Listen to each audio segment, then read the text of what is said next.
Good morning, everybody, and welcome to Wake Up Missoula. I am your host, Scott Ramf, here to usher you into the last show of the year, December 20th. The next couple weeks, I'll have my special where you get to watch the compilation of all my dubbing stuff. I have my new dubbing stuff for this year. It's the third part of a Christmas visit, an old, I want to say, Eastern European cartoon about Santa Claus.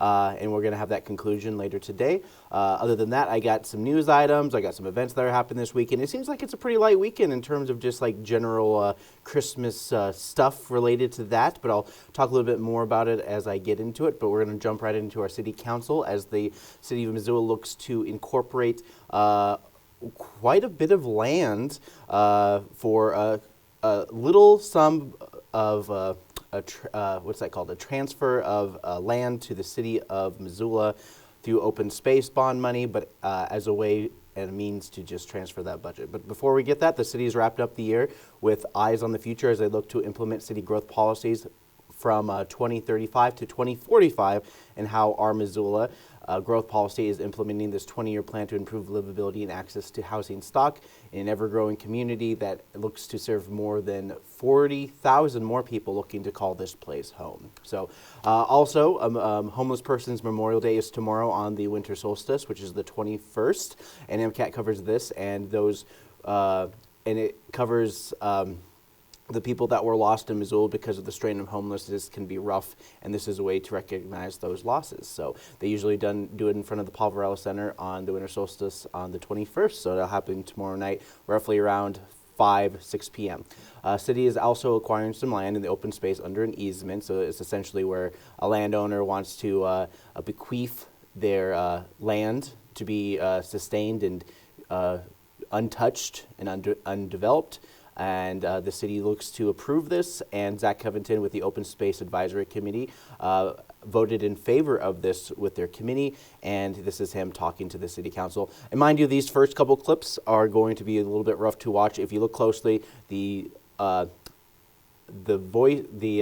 audio and the audio is unsynced. So without further ado, here's Zach Covington. This conservation easement is going to be a fully donated conservation easement, a total value of around $700,000. This project really consists of $26,050 of open space bond funds.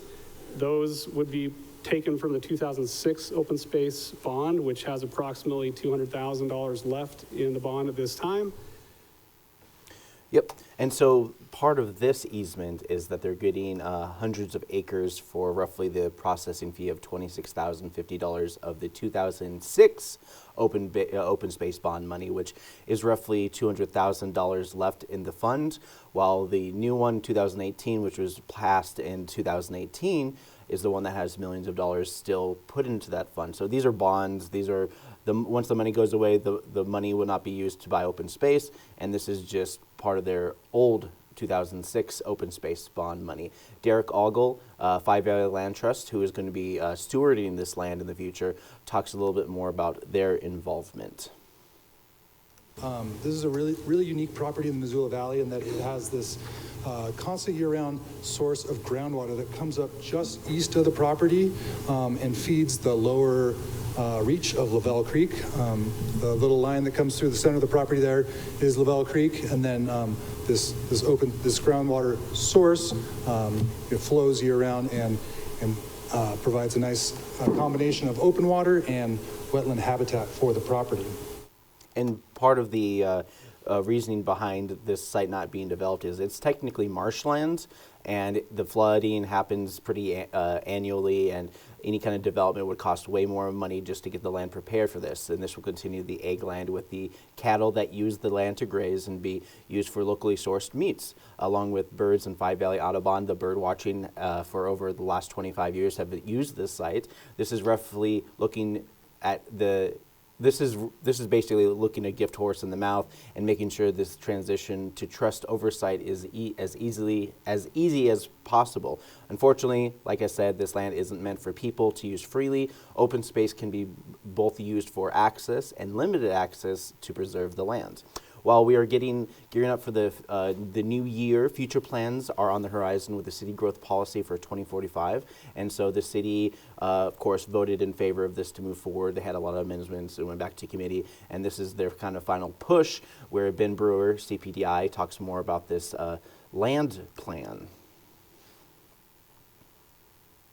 With this in mind, staff recommends that the place type map be updated for the following parcels. The parcels associated with 5065 Expressway, currently zoned M1R2, should be redesignated from industrial and employment to urban mixed use low.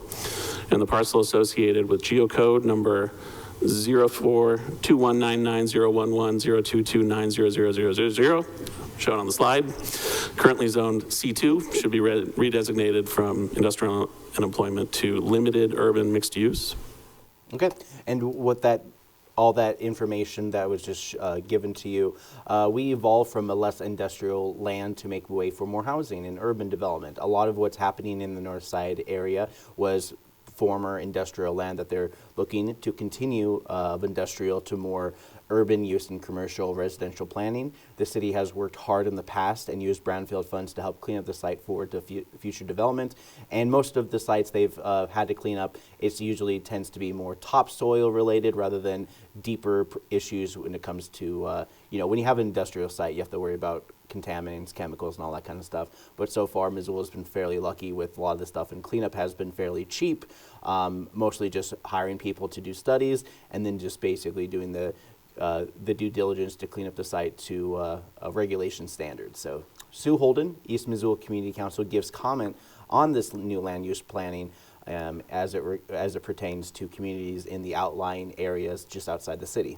As Missoula County residents, we were not aware, nor were we included in the city's initial community outreach of East Missoula being fully included in the city's 2045 land use planning map. County residents had no reason to be watching the city process. Since their presentation last week, we feel that a public meeting with those ladies, perhaps at Mount Jumbo School, would be extremely beneficial for the residents of East Missoula.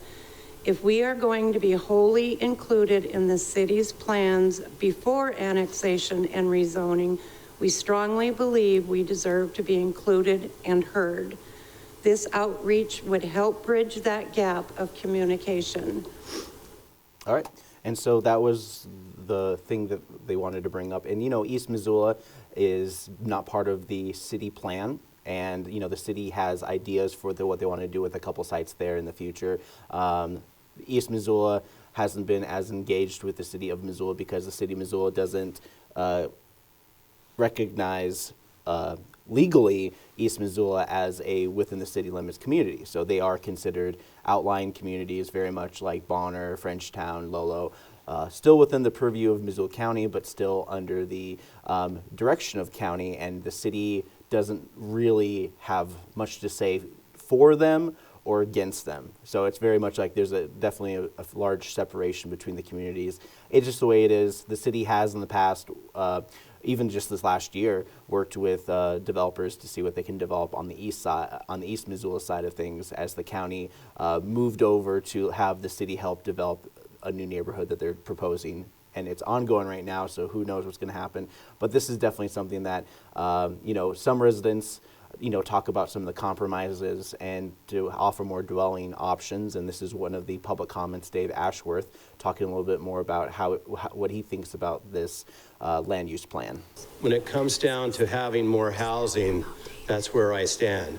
If that means not having as many parking spots, I'm okay with that. If that means living with higher buildings around me, I'm okay with that. And if that means more compact development, I'm also okay with that.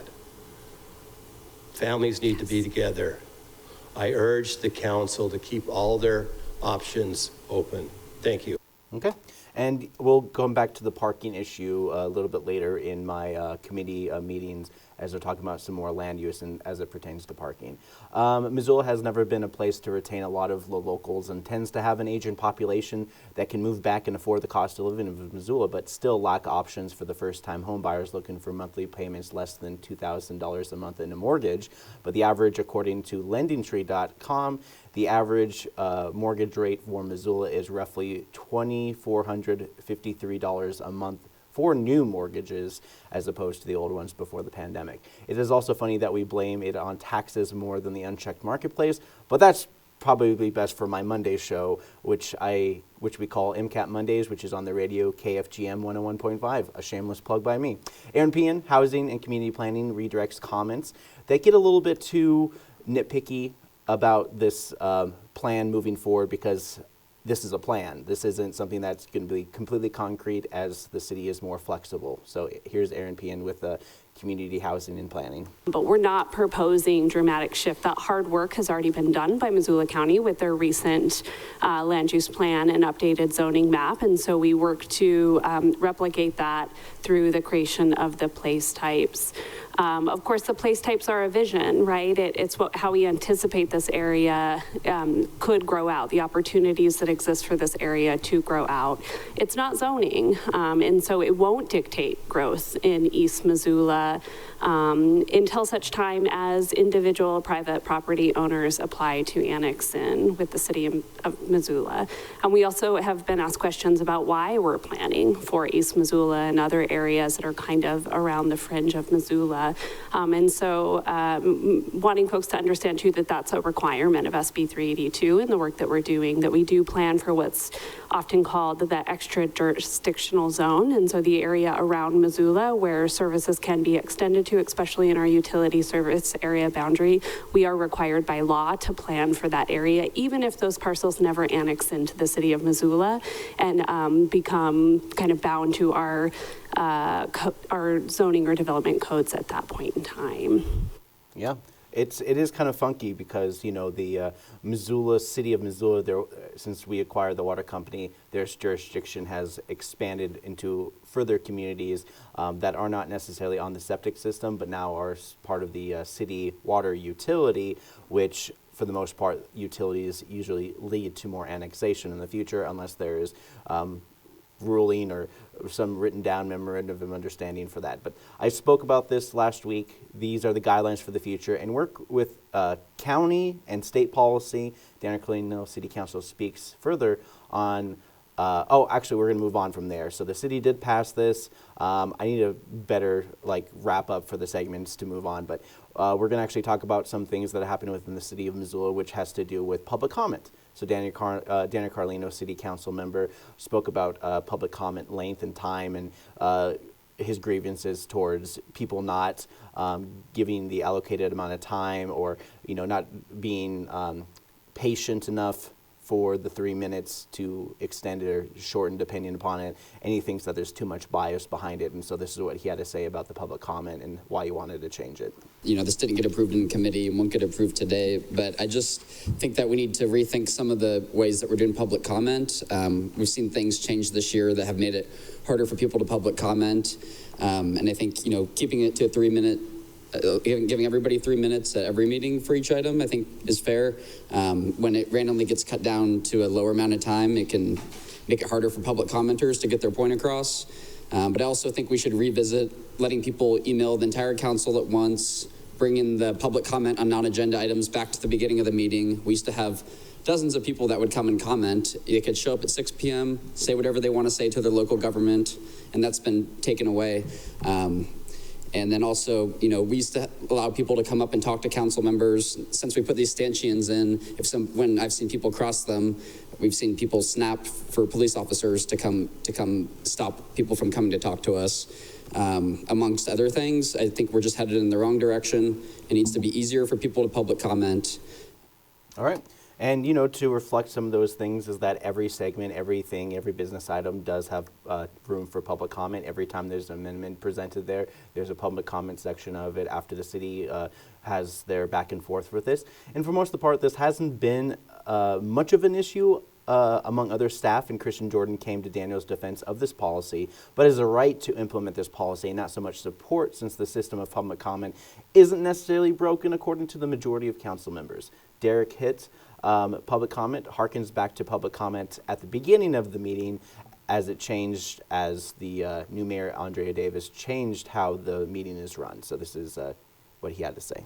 Have back in the past, I'm just going off of golden years of being able to come and have public comment at the beginning, so people that do have kids or can't get a babysitter can have their kids come and participate in civil discourse. I know last time I did show up with my kids, public comment was at the end, and we had a lot of stuff to go through. And quite frankly, you did not want to have Jordan come up here, because I'm pretty sure the 7-year-old would be banned from commenting before he can vote. So with that, I just think that there needs to be some lenience towards having a public comment at the beginning of the meeting to accommodate some of us that do have children and can't get childcare to come to these to engage with y'all. All right, so for the most part, the prevailing agreement within the city council, who agree with how the comments are going currently. They believe it's not broken, don't fix it. There's always plenty of opportunity for public comment, and the reason behind why the city put just general unrelated public comments, because most people come to city council to give public comment related to the items that are on the agenda as opposed to items that are not on the agenda. And in the past, they've done in the beginning. Honestly, a lot of communities, I've done some community councils, they have way too many spots for just general public comments. And a lot of times there are a couple people here and there that have a tendency to speak because they feel obligated to speak. But then again, it's completely up to how the city runs things, and there is always room for public comment, and they're basically just doing that as it moves forward. So I like their newest system, which puts public comments on non-agenda items on the back, because many already spoken about the consent agenda already. So moving on, we're going to talk about some community items. And so the Parking Reform Network joined the Land Use and Planning Committee on Wednesday as the city looks to improve parking in Missoula by basically looking at parking reform as a tool City of Missoula councilors can consider in addressing the housing, climate, and public safety initiatives. Guest Tony Jordan, Parking Reform Network president, spoke further on these efforts for Missoula. And so they're part of a national movement that's going on right now, and a couple communities have already initialized this, but this is Tony with his big pitch for Missoula. When we talk about the parking problem, I think a lot of people assume the parking problem is there's not a place for me to park exactly where I want to, or it may cost more than I want to pay. But ultimately, over many years of requiring parking and doing things in the status quo, we have created places that are difficult to get around without a car, that cost more, and that cost is a burden that is paid by everyone in the system, whether they drive or not. It's led to less housing and more traffic. And generally, I think after many years of doing this, we've kind of looked back and thought that maybe we should be looking at something different, which is hopefully why I'm talking to you. Okay, and part of these new parking mandates is essentially to trade in parking for more housing. That seems to be the big push for this. Most policies on parking, according to Tony, comes from the 1970s model that hasn't changed since. Part of this has to do with growth and being stuck in the old ways. Tony talks about the potential use of code to improve our parking infrastructure to avoid some of those trappings of the past.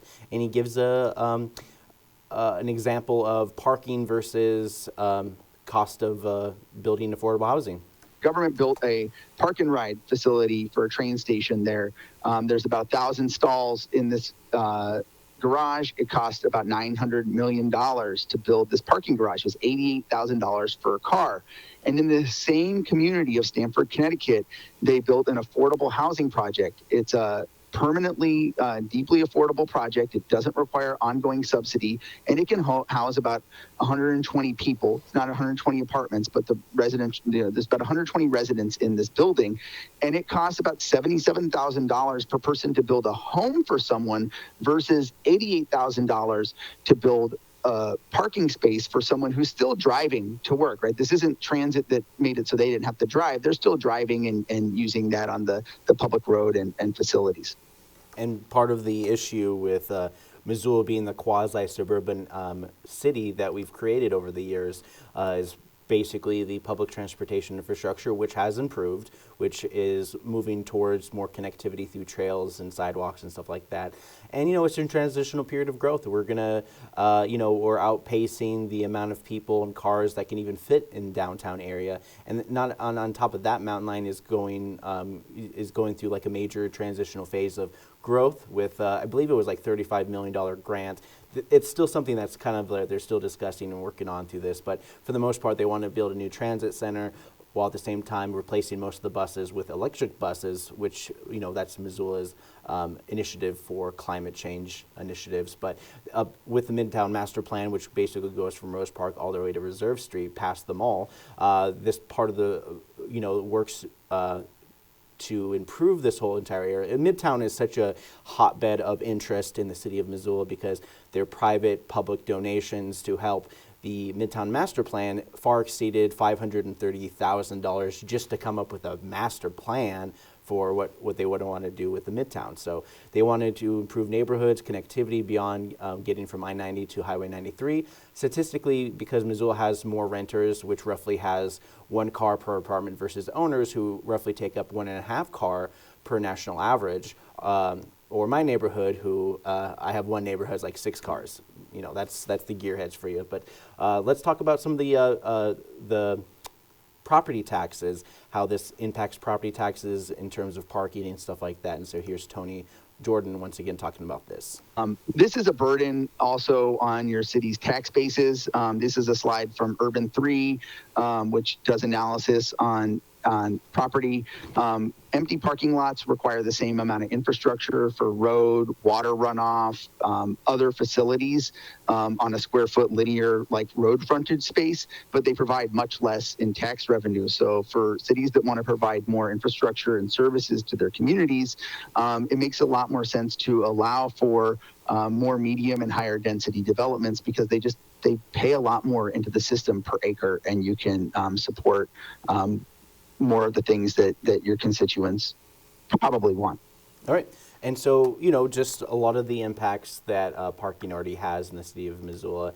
Parking has always been such a huge, hot, contested issue in the downtown area. A lot of people don't like how the system works. A lot of people are not really happy with the parking commission in general, and about, not to mention that the city is looking to raise some of those rates for the parking commission, some of those things. So there's a lot of people being rubbed the wrong way in terms of parking in general, not to mention all the Missoula downtown corridor update that they're trying to lessen the amount of roads and improve the roadway and everything like that, not to mention Main and Front Street right next to us here. They're looking to make it a 2-way rather than the double threat that goes in one direction, 2 lanes, and vice versa, 1-way streets. So far 80 cities have followed in this somewhat newer model to get rid of more parking mandates with ways to create new robust ways to improve parking while not curbing development to meet those requirements. However, some of this growth policy in Missoula over the last 10 years saw less green spaces for more density, which is where you get north side issues of park that is lacking, but where we're able to use some of their bond money. However, as density increases, zoning sacrifices were made. So Tony talks about flexibility of public-private investors with this and about how this could be beneficial in having higher density development while also adhering towards more of a transportation based system where you don't need that many cars. 1,000 communities around the country at least that have done some form of parking reform, like reduced or eliminated in some part of their town or on some condition, right? And often those conditions are things like a menu of options for a developer can trade parking spaces for affordability or for bike parking or some other thing. Personally, I think that is, there's a term for this. It's called like pretextual zoning, right? You're creating you're creating something that isn't really justifiable. Maintaining a parking mandate that in exchange to create leverage to get something else. And I would say that the issue with this is that more parking makes housing more expensive. More parking creates more traffic. More parking, creates more burden on city finances. It reduces the effectiveness of transit. So in a way, it would be more like having these trade-offs. It doesn't align your city's goals with the policy, because if a developer chooses not to build more affordable housing, or if a developer chooses, like not to provide bus passes or do something else nice, then you end up with just additional parking. And my argument is that that's not really as much of a public benefit as you might assume, because All right, and so that was Tony Jordan with that last quote that I got for you guys. This was a information-only piece. The meeting was to help spark interest in the parking structure of Missoula as it grows. Whether or not this is something Missoula is interested in, only time will tell. However, these changes are sweeping across the U.S. He commonly mentions Buffalo, New York, getting rid of their mandate in 2017. Before this parking Parking Reform Network was even formed back in 2019. So this is a relatively new organization that's trying to sweep the United States to improve these kind of things, to be like, hey, this parking policy is really old. How come your community hasn't really updated it? He also talks about Portland and some of those other places that have issues with trying to find places for people to park and stuff like that already. And so that's just one of the things that they're trying to bring up and make Missoula think about it as they're developing in the future. So whether or not the Missoula will take this to heart is completely up in the air, as this is just an informational item. And, it's something to talk about, not to mention, people who own businesses downtown already have, I've heard a lot of interesting stories about people I know who work for businesses downtown, and the parking is, it's rough. Public Works. So this is also one of those things that are looking to improve our water aquifer and how we do a study. So they want to do a study of the Missoula aquifer, whether or not the water levels are going to rise or shrink over the years, and a brief overview of the numerical methods used to analyze water level trends demonstrate that the aquifer is resilient, but over the last 10 years has shown a modest but decreasing trend in water levels, and provide recommendations for future work to improve management of our community's groundwater, as we also have an increase in our population over the next 20 years. So Logan McInnes, Deputy Public Works Director, spoke about the aquifer, and this is what he had to say.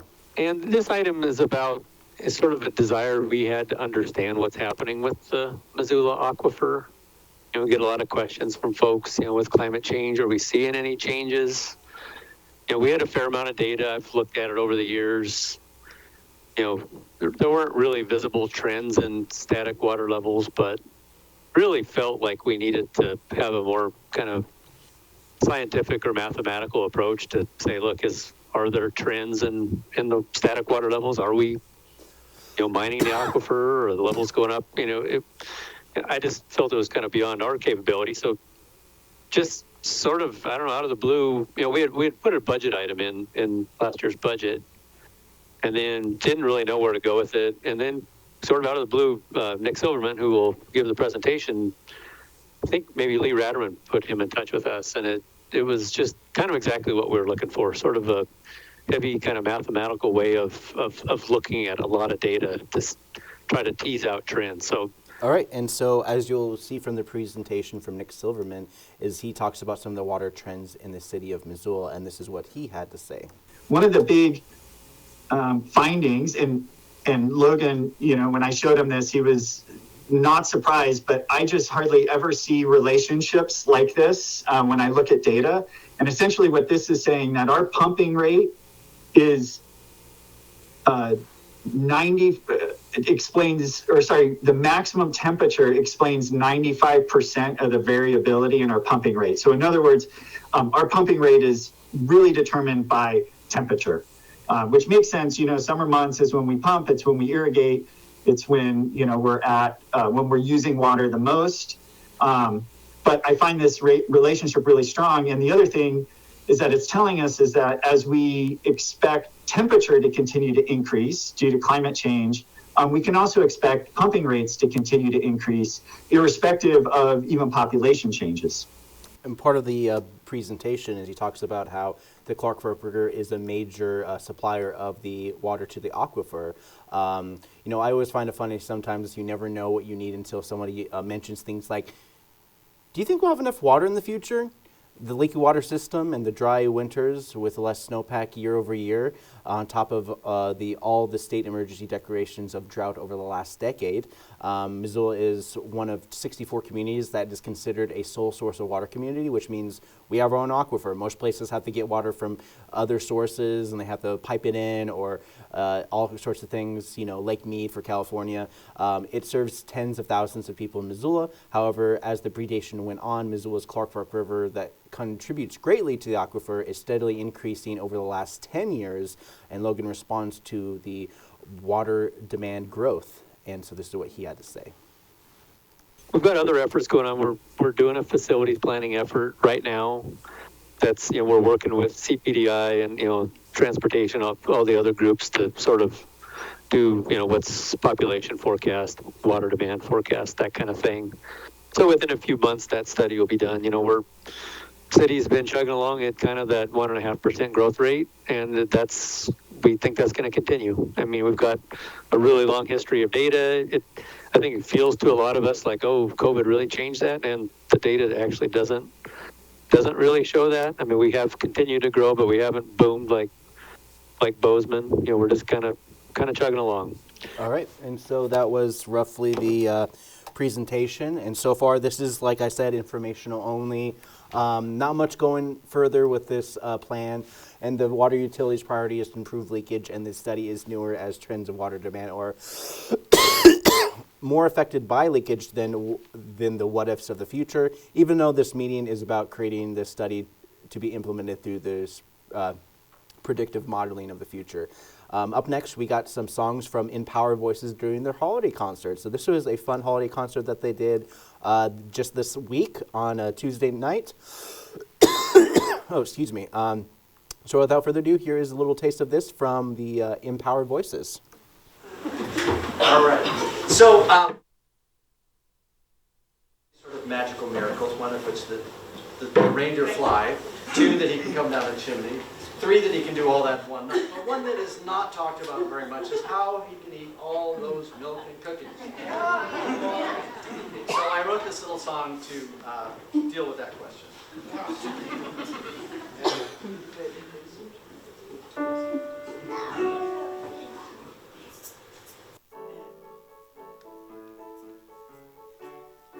Every child they want to see, lots of presents under the tree.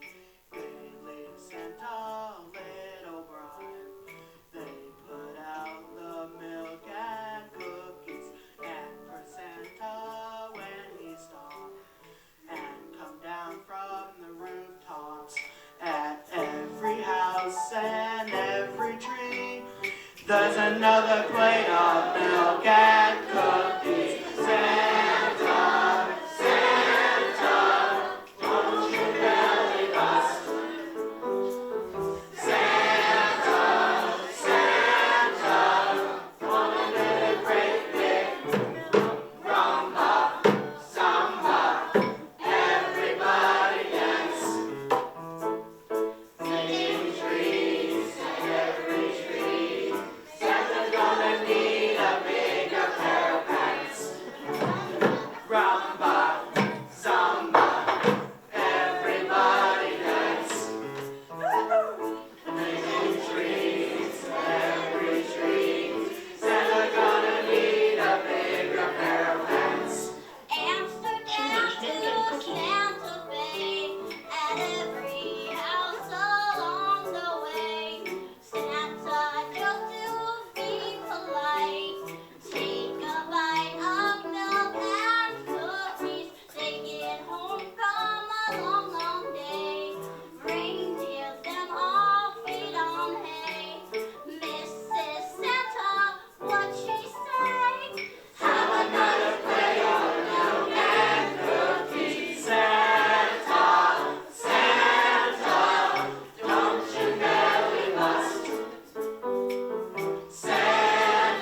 we are back. Let's talk about some movies that are coming out this weekend. Kicking things off, it's Sonic. You like Sonic the Hedgehog? Well, it's time to enjoy all these movies where, you know, things kind of happen and then things just kind of work out for the hero. Welcome to the world of Sonic as they do a trilogy and introduce Evil Sonic, aka Shadow, who comes from a more edgier background of the popular Sega character. Enjoy the same story from the previous movie where Robotnik tricks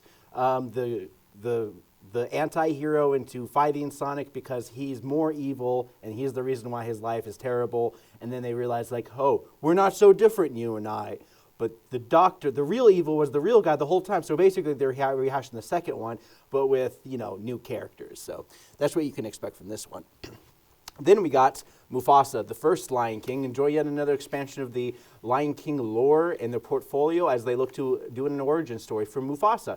Learn about who he was, you know, an orphan cub, falls into this family pack, gets accepted, has to fight for his right, becomes the man, the lion thing he was meant to be, makes a friend. That friend turns out to be the evil friend that kills him in the next movie, but you understand why in this movie. The whole, you know, Henry V kind of thing. Well, you know, Lion King was Hamlet, Lion King 2 was Romeo and Juliet, and Lion King 1.5 should have never been made. All right, then we got this movie that's coming out on actual Christmas Day. What a great Christmas movie, Nosferatu. Enjoy a movie about Mr. Nosferatu, version of Bram Stoker's Dracula. It's basically a German made movie where they ask for permission from Bram Stoker, and he's like, no. And they're just like, you know what, we're going to do our own thing. It's going to be exactly the same thing with a vampire looking to get into real estate and like move into a new town where, you know, he falls in love with the realtor's wife and he tries to steal her from her using vampire magic. So enjoy this kind of remake of a rehash of a movie. You know, it's the whole idea is basically Bram Stoker's Dracula, but it's mostly condensed to him moving to the city in which all this takes place. It's basically the end of Dracula without the boat trip and familiar backdrops, just a story about how that had to be made at the time. This is yet another remake of a reboot of a reimagination of Bram Stoker's Dracula. And then we move on to a couple movies that I just want to get through as fast as possible since these movies are definitely a rehash of a lot of different things of the past. The Count of Monte Cristo, once again, we must endure a movie, a remake about the original story about revenge and how far a man is willing to go to escape from life imprisonment. Finds gold, meets a friend in prison, build a tunnel, escape from prison, find the gold, use the gold to become a count, get revenge, and things happen. So, yeah. Then we got a biopic. Timothée Chalamet is looking to basically portray every beloved character in all of history in this movie called A Complete Unknown, the Bob Dylan biopic, where he talks about this. And then he does this whole thing about the 1961 era as he bridges the folk scene in Greenwich Village, New York, and with a modern take on American music before the Beatles took all the ladies from them in the 1964, which, you know, is another documentary that's coming out sometime in the future. Enjoy a struggle with drugs and alcohol as this year as yet another cookie stutter about the rise and fall of a American music legend, and I'm assuming they probably have a scene where he has to think about his whole life before he goes up on stage to perform. Then we got one of those pseudo-sexual thrillers that are coming out from those 90s sexual thrillers. From the past comes another one. It's basically they're just like, hey, let's just do a gender swap.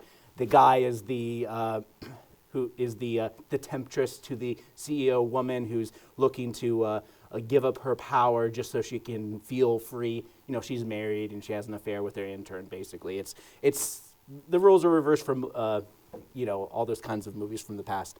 But as we move on, we're going to talk about this movie called The Fire Inside, which is yet another biopic about somebody who I didn't really even know existed because I don't watch the Olympics. It's a movie about a female boxer who won the Olympic gold medal in 2012 and 16 and was definitely the first woman, American woman, to win in the Olympics. And I'll assume there'll be no American has ever won gold in female boxing and no one ever will. It's like, I'll show you. And then they win and then blah, blah, blah, all that stuff. And, you know, and then there might be a whole scene where she's probably in the waiting room, you know, getting warmed up for her big boxing match, and then she flashes back to her whole life story, like most of these biopics tend to do.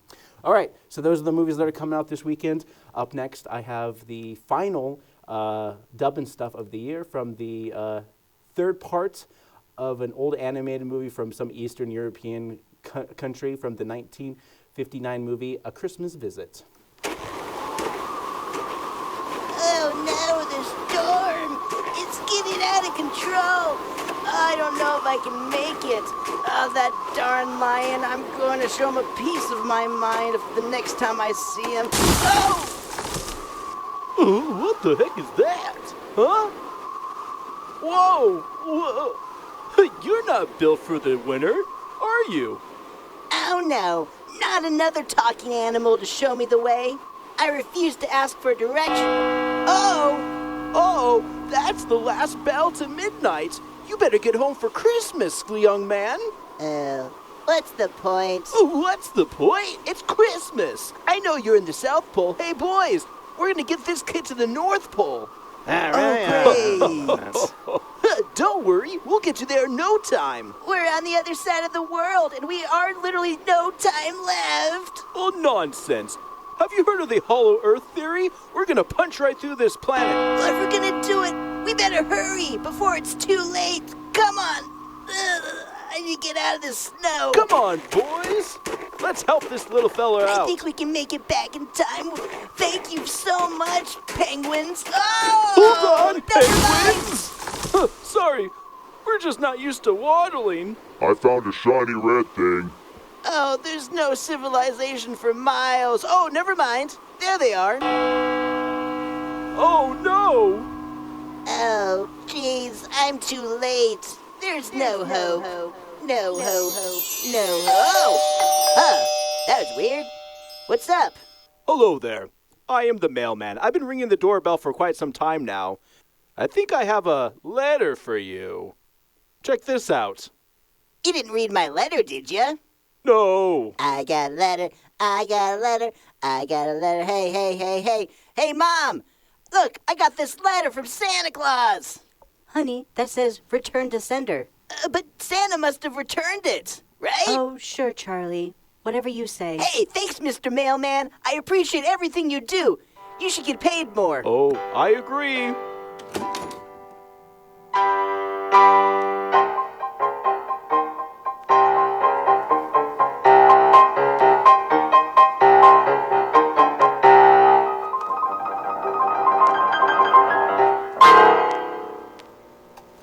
Welcome back. Let's talk about some events that are happening in and around the city of Missoula, where we just talk about some things. If you're interested in going out and about this weekend or doing some things like that, here are some of the things that are happening this weekend. This is the last weekend to do those carriage rides, which are happening Saturday and Sunday from 11 to 2 p.m. Just downtown. You can go right next to the Missoula Museum off of Pine Street. They have a nice carriage ride that goes around those middle berms in the middle. And if you missed the Missoula Maid Fair this weekend, should open the doors from last minute Christmas shopping for this weekend and more. There's definitely a lot going on. As usual, there's the Stroller Strides Mommy Me workout classes at Bonner that meets most days at 9:30 a.m. in Bonner Park. Butterfly Release at the Missoula Butterfly House at 10:30 a.m. Tiny Tales here at the Missoula Public Library at 10:30 a.m. Preschool Playgroup is at Roots Acro Sports Center, indoor fun for kids who want to be active and stay indoors and stay warm. Lunch at Missoula Senior Center. It is a wonderful place for seniors to get access to food and actual community, and at the same time, the Poverello Center also has their lunch meetups. They usually have like an early morning for their breakfast, lunch, and dinner. They do it daily and through the weekend, while the lunch at the Missoula Senior Center is only Monday through Friday. Yarns and Watercolor at the Missoula Public Library on the 4th floor. It comes alive. It's a great place to be here at the library on noon every Friday at the 4th floor. All Abilities Art Club at the base, which is for people who are disabled. It's a great ability to bring people together and a great place to get some resources out there for those of you who are disabled and are homebound to get some independence and availability to these programs.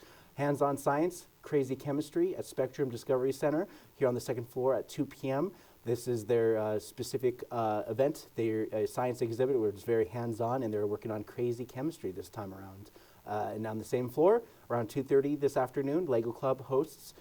Kids get to play with Legos and all sorts of fun stuff like that. And then later on the day, around 3:30 on the 2nd floor, the Youth Adult Riders Group. So if you are a young rider looking to get a jump start on your riding career, Youth Riders Group at the Missoula Public Library meets Fridays at 3:30 p.m. Build Your Own Cribbage Board. Lifelong Learning Center. This is Lifelong Learning Center is a great organization that teaches different kinds of skills for different kinds of people. It also allows for people to teach people how to do things through this organization as well.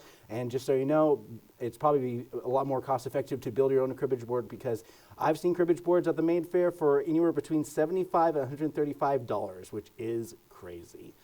Existential Astrophysics, University of Montana, the Payne Family Native American Center is hosting a journey through existence, starting with the smallest building blocks going all the way up to the largest view that we have in our known universes. Presenter Arthur Hughes will meet at 6 p.m. and 7 p.m. one last time on December 20th. Also at the end of January 25th, they're also going to have probably the most visible planets. I believe there's going to be about 6 or 7 visible planets according to NASA on January 25th in the night sky. So, Ugly Sweater Party at the Cranky Sam Public House tonight at 6 p.m. Dungeons and Dragons Guild for Adults at Missoula Public Library online at 6 p.m. Holiday Skating at Glacier Ice Rink at 6 p.m. John Floridas does a benefit concert this weekend, kicking off at the Tamarack Grief Resource at Longstaff House tonight at 7 p.m. The Queens and Mr. G Holiday Show at the Folk Imagination Brewing Company. Austin Britton, Paul Lee Kupfer is going to be playing some folk music at Monk's tonight at 7 p.m. Solstice Square Dance at Free Cycles at 7 p.m. A Christmas Story, the musical, they're doing their last weekend. They have their nightly shows at 7:30 p.m. with their matinees at 2 p.m. and then their last Sunday show will be at 6:30 p.m. Sal and Jay is playing some bluegrass at Cranky Sam Public House tonight at 7:30 p.m. Kyle Curtis is going to wrap up your night with the Promised Land at Union Club at 9 p.m. And then for Saturday, the winter market is going strong. It is going to be at the Southgate Mall starting at 9 a.m. and at 10 a.m. Orchard Homes also has their market that's going to go on all winter long as well. Family fun time at Mismo Gymnastics at 9 a.m. Indoor fun for kids, monthly meeting at Zootown E-Bike Club at Free Cycles at 9 a.m. So if you have an e-bike and you want to join a club of e-bikers, it is a great way of doing it. I remember when I was going to college, there was a gang of people who gathered when they're driving scooters. So e-bikes are the new scooters. Missoula Makerspace walk-in hours at the Missoula Public Library every Saturday at 10 a.m. Orchard Homes, like I said, this is off of 3rd Street. You can't miss it. It's right next to Wheat, Montana. Story time at 10:30 a.m. Great way for kids to learn reading and more at the Missoula Public Library every Saturday at 10:30 a.m. Western Montana Genealogical Society Workday. This is on the 4th floor of the Missoula Public Library at noon on Saturday. They do this once a month on the 4th floor of the library. It's a very 23andMe type of family searches for people looking at their genealogy. Skate with Santa at Glacier Ice Rink at noon on Saturday. MCAT Saturday drop-ins. We're going to be doing MCAT Saturday drop-ins for the next couple weekends as we're going into the new year. So every Saturday from 1 to 3 p.m. MCAT here in our studio, we do MCAT Saturday drop-ins. And the winter solstice, sound bath and yoga at Missoula Public Library at 4 p.m. 4 p.m. Geez, of course I get indigestion right now. Winter solstice party with Santa and Mrs. Claus at Kettle House Brewing Company at 4:30 p.m. Winter solstice cacao and sound journey at Sacred Alley. They usually do a lot of ceremonies that involve chocolate, and they do it at Sacred Alley, which is downtown next to Lake Missoula. John Floridas benefit show at Soft Landing is going to be at Longstaff House again on Saturday night at 7 p.m. 2 nights in a row. Travis Yost is going to be at Imagination Brewing Company at 7 p.m. playing some music as well. Then we got Folklore Society Contra Dance at Elks Lodge Ballroom at 8 p.m. Then we got Backward Beats presents Krampus Revenge, playing some DJ music at Monk's at 8:30 p.m. on Saturday. Then we got karaoke at 9 p.m. at Westside Lanes Fun Center. Wailing Aaron Jennings is going to be at Union Club playing some music at 9 p.m. And then DJ Chris Moon is going to be wrapping up your Saturday solstice night at 10 p.m. Saturday Jazz and Brunch at Finn and Porter Doubletree at 11:30 a.m. December Speed Puzzling Competition at DraftWorks at noon. Turner Farms Annual Holiday Farm Market, 10 local vendors with some great holiday treats starting at 12:30 p.m. at the Turner Farms off of 3rd Street, just past Orchard Homes. Garden City Salsa Dance, Rocky Mountain Valley Theater does this every Sunday at 1 p.m. Native Plant Garden Immersion Winter Session. Montana Natural History Center is doing a certified nature and forest therapy guide. Sky Lane invites people to come down to their senses and follow nature curiously in their native plant garden. This is at 3 p.m. on Sunday. John Floridas, they're doing a benefit for the Missoula Interfaith at the First United Methodist Church at 4 p.m. Very funny weekend comedy at the VFW at 8 p.m. open mic comedy. Sunrise Saloon is doing a karaoke night on Sunday at 8:30 p.m. to wrap up your Sunday. So as we dive into a little bit more of events going in closer to your holiday break, we're going to jump into more of the 23rd and 24th to just kind of see if there's any kind of holiday themed stuff for you guys, just because I won't be, just because, Christmas order will be passing, and technically this would be my Christmas episode. So we're going to jump right in. Like I said, the DraftWorks Brewing Company is doing their Snowflake Challenge for Washington Children's Shelter. It's ongoing. It's noon most days at DraftWorks. You can find more information by going there. Let's see. If you're not into the whole Christmas thing, Monday they have the Missoula Jewish Kid Club at the Kebab Jewish Center at 4 p.m. on Monday. Let's see.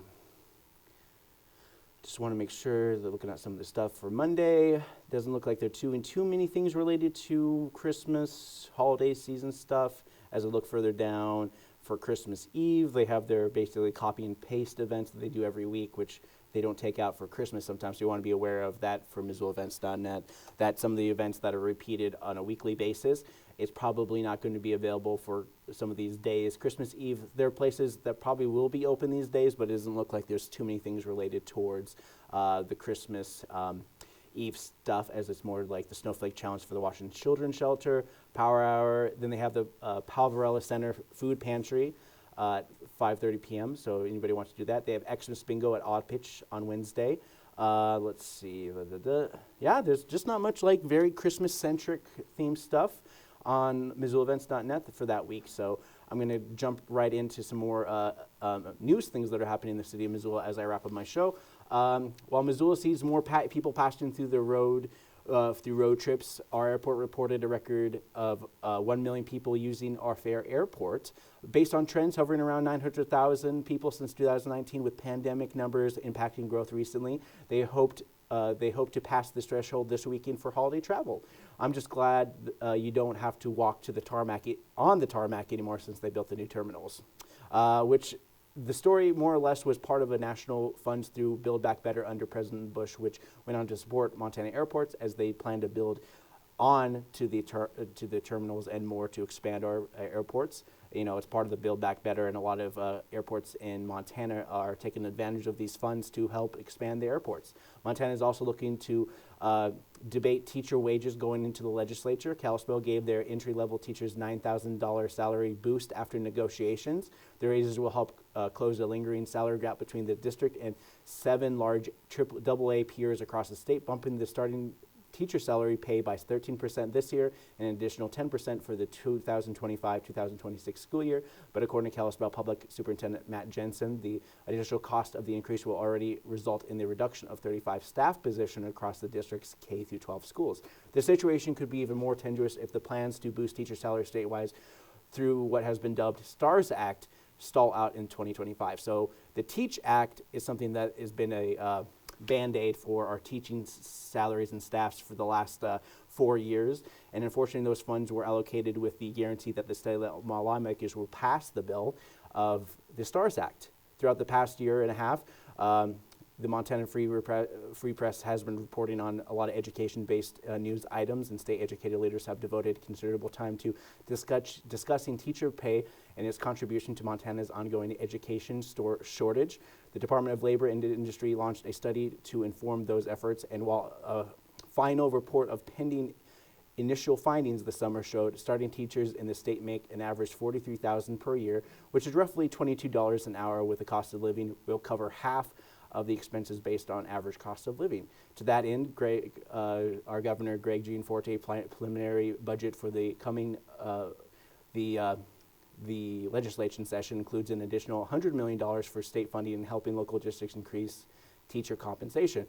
There's not a lot of competition to retain a lot of teachers in the state of Montana, so they want to move this forward. And the TEACH Act, which was implemented in 2021 and 2023 to put a Band-Aid on these needs, the STARS Act, short for Student and Teacher Advancements for Results and Success, debuted during the legislative interim this year, but a bill for this upcoming session has not yet been drafted. So right now, there's a lot of stuff going on in the future, but as we talk about some of the youth in the climate case against the state and the Department of Environmental Quality for not keeping the state of Montana clean and livable climate for a livable tomorrow won their cases a couple of years back, and Governor office appeal to Montana Supreme Court decision, which left it in limbo until just this week, where the state court system ruled in favor of the Youth Climate Group. The 48-page opinion issued Wednesday said that the court ruled that the, quote, clean and healthful environment enshrined in the Montana Constitution includes the right to a stable climate system, and that Ricky held and her 15 plaintiffs had demonstrated a sufficient personal stake in that right. The Montana Department of Environmental Quality, the state agency charged with reviewing water and air impacts of power plants, one of the state's leading sources of greenhouse gas emissions, noticed in an email that has changed its environmental review process for proposed projects in response to this ruling. Those changes have put an agency in good position to react to today's ruling and help the state decide whether to move forward, the DEQ spokesperson Rebecca Harbage wrote. So the Republican state attorney pointed their fingers at a broken court system that has foiled the GOP ruling in the past based on the state constitution. Montana has been used for so long that our constitution reflects the never again approach to businesses who would simply cut and run when they're taking minerals from Montana. So this also applies to some of the failures of government in Montana for keeping environmental clean regardless of climate change. Elberton, Butte, Libby, to name a few, regardless of the Pegasus Mining Company, as they pertain to Fort Belknap, resulted in the Bad Actor Law, which passed in the late 90s. The law means businesses cannot leave Montana with the bill to clean up their messes. So why would a majority party leadership disregard our history?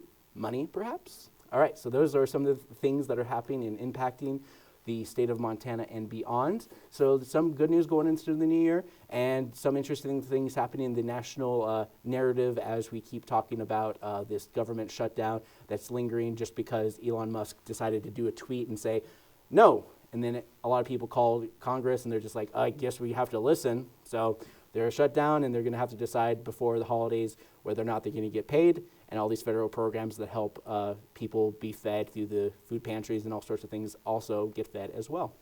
So those are things that are happening going into the new year. I hope you guys have a good new year as well. Have a couple good New Year's resolutions. Be reasonable, but you know the library will technically be open on New Year's Eve, but not be open. I know it's confusing, but the building's going to be used, but it's not going to be used for typical library services, so the people who are regularly come here to expect library services will not get it, and will probably be very confused like they have been in the past. So I want you to know Missoula on Main, or Music on Main, is going to be a big event. This is going to be the equivalent of the first night in Missoula, and it's going to be happening pretty much most of the day on I want to say, next Tuesday, not next Tuesday, the Tuesday after. So I'm thinking really far in ahead. But regardless of that, if you want to still listen to me, still talk for the next couple weeks, we have our radio show at 101.5 MCAT Mondays. We talk about some MCAT related things. Next week, we're going to have our Christmas episode where we're going to be playing a bunch of music for you guys related to Christmas and more. All right, so without further ado, I want to thank you guys for joining me. And for Wake Up Missoula, I'm Scott Ramp. I hope you guys have a wonderful weekend.